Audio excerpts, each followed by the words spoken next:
the person who identifies with the body. Purport by His Divine Grace, Sri Bhaktivedanta Swami Prabhupada ki jai. It may be argued that since Daksha was the father-in-law of Lord Shiva, it was certainly the duty of Lord Shiva to offer him respect. In answer to that argument, it is explained here that when a learned person stands up or offers obeisances in welcome, he offers respect to the Supersoul, who is sitting within everyone's heart. Among Vaishnavas, therefore, it is seen that even when a disciple offers obeisances to his spiritual master immediately returns the obeisances because they are mutually offered, not to the body but to the Supersoul. Therefore, the spiritual master also offers respect to the supersoul situated in the body of the disciple. The Lord says in Srimad Bhagavatam that offering respect to his devotee is more valuable than offering respect to him. Devotees do not identify with the body. So, offering respect to the Vaishnava means offering respect to Vishnu. It is stated also that, as a matter of etiquette, as soon as one sees a Vaishnava, one must immediately offer him respect, indicating the soul, super soul sitting within. A Vaishnava sees the body as a temple of Vishnu. Since Lord Shiva had already offered respect to the super soul in Krishna consciousness, offering respect to Daksha, who identifies with the body, was already performed. There was no need to offer respect to his body, for that is not directed by any Vedic injunction. ॐ अज्ञानतिमिरन्दस्य ज्ञानाञ्जनशलाकया चक्षुर्मिलितं येन तस्मै श्रीगुरवे नमो श्रीचैतन्यमनोभीष्टं स्थापितं येन भूतले स्वयं रूपकदा मह्यं ददाति स्वपदान्तिकं वन्देऽहं श्रीगुरो श्रीयुतपदकमलं श्रीगुरो वैष्णवांश्च श्रीरूपं साग्रजातं सहगण रघुनाथान्वितं तं सजीवं साद्वैतं सावधूतं परिजनसहितं कृष्णचैतन्य एवं श्री राधा कृष्ण पादान सहगण ललिता श्री विशाखावितं च हे कृष्ण करुणा सिंधु दीन बंधु जगतपते गोपेश गोपिका कांत राधा कांत नमस्तुते तप्त कांचन गौरांगी राधे वृंदावनेश्वरी वृषभानुसुते देवी प्रणमामि हरिप्रिये वाञ्छकल्पतरुभ्यश्च कृपा सिन्धुवैव च पतितानां पावनेभ्यो वैष्णवेभ्यो नमो नमो जय श्री कृष्ण चैतन्य प्रभु नित्यानंद श्री अद्वैत गदाधर शिवास आदि गौर भक्त वृंद हरे कृष्ण कृष्ण कृष्ण हरे हरे हरे राम राम राम हरे हरे लीलाचल निवासाय नित्याय परमात्मने बलभद्र सुभद्राभ्यां जगन्नाथाय ते नमो. Thank you so much for joining this wonderful sangha. So, very powerful verse to ponder today on this verse 22. So, where Lord Shiva is having a conversation with his wife, Mother Sati, and there he is explaining the etiquette of a Vaishnava. So, the Vaishnava etiquette is the course we have all taken, is pretty much ingrained in this beautiful verse as to how a interaction between two Vaishnavas should happen. So Lord Shiva is explaining to Mother Sati that Pratyu Kama, that means when somebody who is a soulful person, everybody has soul in his heart, appears in front of you, and so you should stand up on the first meet and then Prashrayana, then you could welcome by paying welcoming messages, avivadanam. That means you pay obeisances. And that is intended for who? For sadhu. Anybody who is sadhu, he is supposed to be welcomed with respect. Because at that point in time, Mother Sati wanted to go to the sacrificial arena, but prior to that, Lord Shiva was offended by Daksha.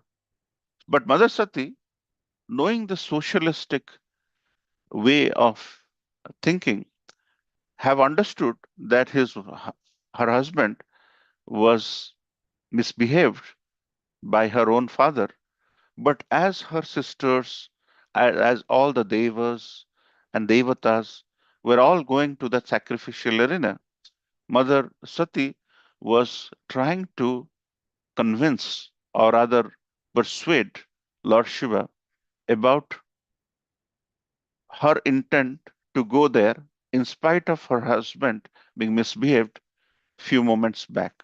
So that's the situation.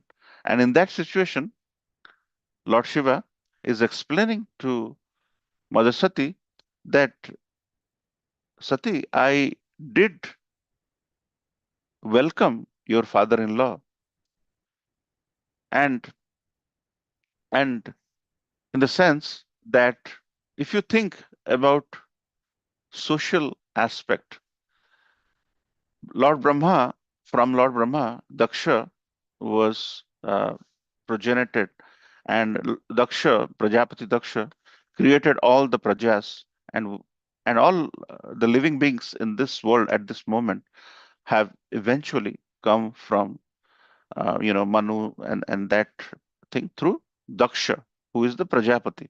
So Daksha is not a simple soul, ordinary soul in that matter.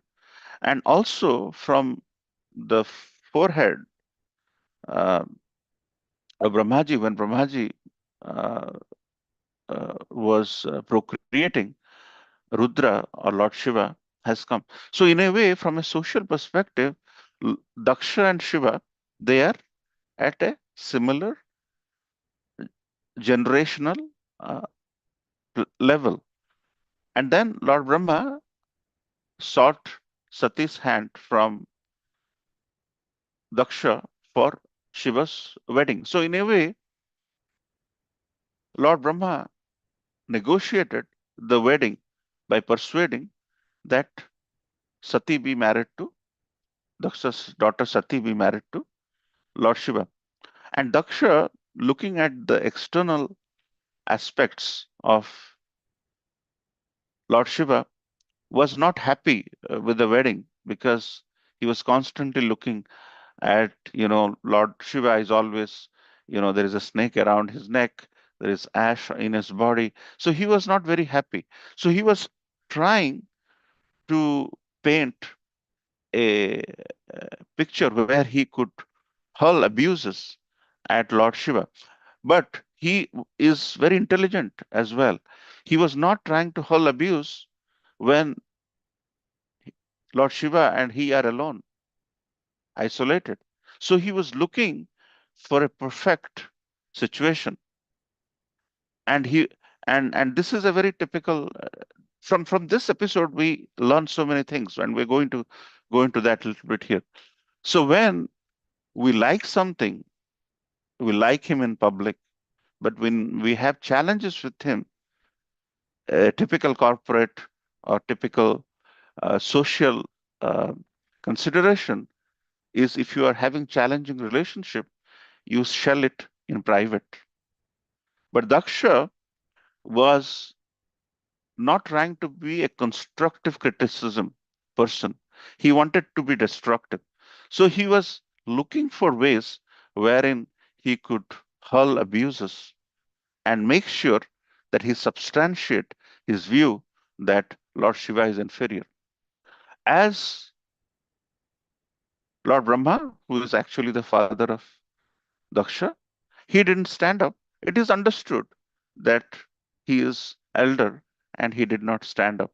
So it was acceptable.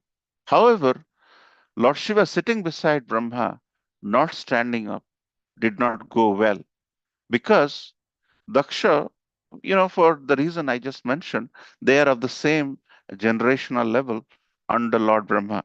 And and because he was looking for a situation where he could hurl abuses at Lord Shiva. Lord Shiva is one of the supreme personalities who is very elevated. He's always chanting the names of the Hari, and he is Vaishnavanam Yatha Shambhu. That means he's the topmost Vaishnava. So, socially speaking, he should not be hurled abuses at a higher voice in a public arena, first. And secondly, whenever we have somebody in the Vyasasana, for example, who is represent Vyasadev's position, where a person who is speaking from there, who, deserves respect, even if that person is of smaller age, but he is representing Vyasadeva on that day for that 45 minutes or 1 hour. He is representing. So, paying obeisances to a representative of Vyasadeva, even if he or she is of smaller age, is not to be considered. And that is exactly what Srila Prabhupada is saying, that when we try to do something, irrespective of our age, we represent that position, we represent that situation. And because of that situation, the paying of obeisances has to do with the situation. That is, at that situation, he is representing the super soul. He's representing the the person inside which there is super soul, and he's as a body, he is representing. And this is where Srila Prabhupada also says that devotees are more powerful than the Lord Himself. And how do you understand that? How do you understand? And this is where Srimad Bhagavatam suggests that offering respect to his devotee is more valuable than offering respect to him. How is that? So, as you all know, uh, when Ambarish Maharaj was to trying to break his fast, he Durvasa Muni appeared, and he just happened to break his fast earlier than Durvasa Muni. So Durvasa Muni became very angry. He's very anger personified. So when he became so angry on a great devotee like Ambarish Maharaj, the weapon of the Lord, Sudarshan Chakra, as you see in this picture, came about. He became angry. So Sudarshan Chakra started following Durvasa Muni. Durvasa Muni went everywhere. He went to Brahma, please save me from the Sudarshan Chakra. Brahma couldn't help. Then Durvasa Muni took resort of Lord Shiva. Lord Shiva also could not save Durvasa Muni from Sudarshan Chakra. Then Durvasa Muni went to Narayan, please save me. Even Narayan at the time said, see, you have insulted a devotee of mine. Devotees are so powerful, I want to serve them. Now I can't even help you from my weapon. Even Lord, the Supreme Personality of Godhead, cannot help Durvasa Muni from his own weapon. Because this is the beauty of Krishna consciousness. We serve Lord with the intent that Lord comes out in various different ways to serve us. But that's not our intent. But that's Lord's bhava. That's why Lord is said. Lord is also mentioned bhava grahi janardana. That means he looks at our bhava. He looks at our heart. If our heart is pure, Lord would come to any extent to help us. And this is something which many karmis and gyanis cannot understand, and only a bhakta, only a devotee can understand. And finally, Narayan had to send Durvasa Muni back to Ambarish Maharaj with the Sudarshan, which you see in the temple on the left side of Lord Jagannath, back, and then and Durvasa Muni paid his excuses, begs his excuses, and by begging excuse, Sudarshan Chakra calmed down, and then Durvasa Muni was excused by Ambarish Maharaj. So devotees love Lord in such a pure heart that a time comes when Lord comes back and serves them, which is not the intent, of course. So So it is mentioned in Bhagavad Gita, chapter 12, that one who is not envious and is a kind friend of all living entities, who does not think himself a proprietor and is free from false ego, who is equal to both happiness and distress, who is tolerant, always satisfied, self controlled, and engaged in devotional service with determination, his mind and intelligence fixed on me, such a devotee is very dear to me. So, this is a yardstick for all of us to be tolerant, to be satisfied, to be self controlled, engage in devotional service and determination. And that devotee, once you do that, Lord is very dear to him, and Lord could go to any extent in protecting. And and that is where this Vaishnava etiquette course you may have taken in 1 or 2 days is encapsulated right in this verse, where when we meet a Vaishnava, how do we meet? And this is a meeting point between Daksha and Shiva, which went wrong. And in our situation, what do we learn from this? First thing is, if you are not happy with someone, don't hurl abuses in public. It has to be a private conversation.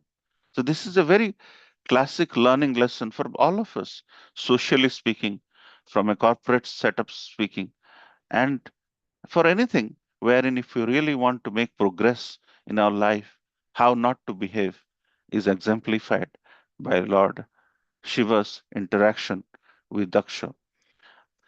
And going back to the point wherein how to meet a Vaishnava in the Vaishnava etiquette course, we know that there are three ways we should meet a Vaishnava. First, as it is mentioned in this verse, pay obeisances, avivadanam, welcome with avivadanam. If for some reason there is a rush, you cannot meet him, somebody is talking to him, then if you meet him, of course, offer pranam to him. But if you can't meet him, then, sorry, if you meet him, first offer pranam. If you can't make pranam, then ask for his well being as to how he is doing in his life, how he is doing, if there is time, of course. But a third thing, which is very important, is if it's not possible to offer pranam, which was mentioned in the Vaishnava etiquette course. And if you cannot ask for his well being, then in the mind, offer pranam to him. This is Vaishnava etiquette in the Vaishnava Sadachar 101 course. It is mentioned that this is how you should meet a Vaishnava. First, offer pranam. If you can't, offer pranam, seek his well being. And the third thing is, if you can't do pranam or well being, offer pranam in your mind for him because during Janmashtami and Rath Yatra, there are so many people, you can't meet everybody, but always have good intent for a Vaishnava. And also, Krishna mentions Vidya Vinaya Sampanne Brahmane Gavihastini Suni Chaiva Savakesa Pandita Samadarshana. A person who is intelligent, a person who is Brahmanical in his thought process, or a sage, by virtue of true knowledge, he sees a Brahmana, a person in good consciousness, a cow, a elephant, and a dog eater in the same level. As in, he doesn't see any difference because Krishna is in his heart. And when Krishna is resident in his heart, in this body, we are keeping Krishna in our heart. So we have to keep this body clean all the time and not infuse ourselves with wrong thoughts from anyone because Krishna is watching us all the time. And when we treat all of them equally, that is a trait of a humble sage. And that is what Krishna likes, which he mentions in, in chapter 12.13 and 14. Such devotee is very dear to me. Yomat Bhakta Samay Priya. That means that devotee is very dear to him. So, as you can analyze, Daksha was looking for a perfect opportunity to humiliate Lord Shiva. And also, he was not happy with his daughter getting married to Lord Shiva. So, when Lord Brahma had come up with this match to get them married, so he also is trying to, not in a very abusive way, but is trying to put pin on Lord Brahma, that you see how he is behaving. So in that arena, you could see how strategically Daksha is is planning to humiliate. If he would take 1% of that planning in having a good relationship in a sacrificial arena, it would go a long way in the history books, but he chose to do the difference. So, in any situation where we have guests visiting our houses or our temple, how we should treat with all of the guests who are coming to our temple can be understood from this verse, that we should treat all the guests who are coming to our temple with humility, with love and devotion, so that they keep coming back again and again, unlike what happened here with Daksha, and not get carried away by who is standing up, who is sitting down, and going with this very, you know, low level way of, you know. And another thing which stands out in this verse is how not to be judgmental about anyone, and how not to be carried away and be negative in our thought process to anyone, thinking that he is high, he is low. That kind of attitude is a typical Kanishta Adhikari mindset, wherein we think he is high, he is low by virtue of his position, or by virtue of his dress, or by virtue of his looks, which is not how it is. But a person should see everyone coming to a temple of worship or our homes with due respect, in such a way that that he feels welcoming again and again to come back to the abode of the Supreme Personality of Godhead, not get left out in this uh, situation.